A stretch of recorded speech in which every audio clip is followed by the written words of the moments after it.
The entirety of the Nitobe Memorial Garden is meant to represent a span of time, or a walk through life, beginning in youth, transitioning to the struggles of adolescence, and, in turn, leading into adulthood. The choices you make at a fork in the road determine your path, mirroring those you make throughout your life.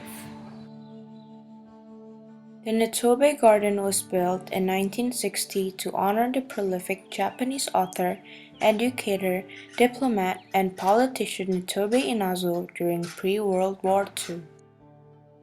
As an Under-Secretary General of League Nations and a founding director of UNESCO, he left an enduring legacy amongst his fellow countrymen. To commemorate him as a distinguished statesman and also to fulfill his wish of becoming a bridge across the Pacific, members of the Japanese Council of Vancouver decided to build the Nitobe Garden. The gardens were not designed to be a space to escape, as most modern parks are, but rather one in which to contemplate your life and the ways in which you live it.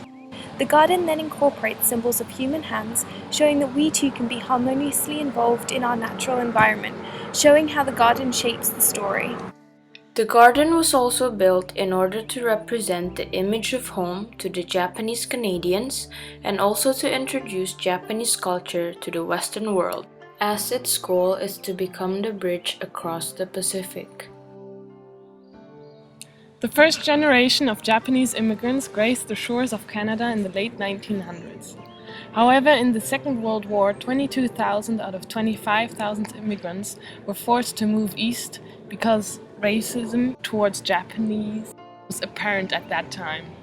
Having lost a sense of cultural identity, the garden ties them back to their Japanese roots and culture. Some symbolic and significant features within the garden includes waterfall, bridges, and stone lanterns.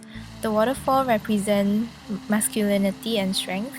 The bridges symbolize a significant event such as marriage, childhood, teenage rebellion, or spiritual growth.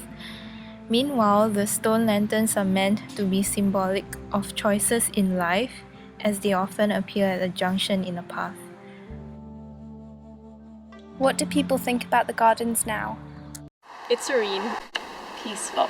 Great! Oh, wow. Beautiful. The Nitobe Gardens are beautiful and tranquil, but are a culmination of two stories, that of Nitobe and the Japanese immigrants into Canada. The gardens now function as a retreat for UBC students and Vancouver residents alike. A peaceful location, but one born out of hardship, mistreatment, and a desire to be a bridge over the Pacific. This begs the question, is it the story that defines a place, or a place that produces a story? Thank you for watching our presentation. We highly recommend you to visit the Nitobe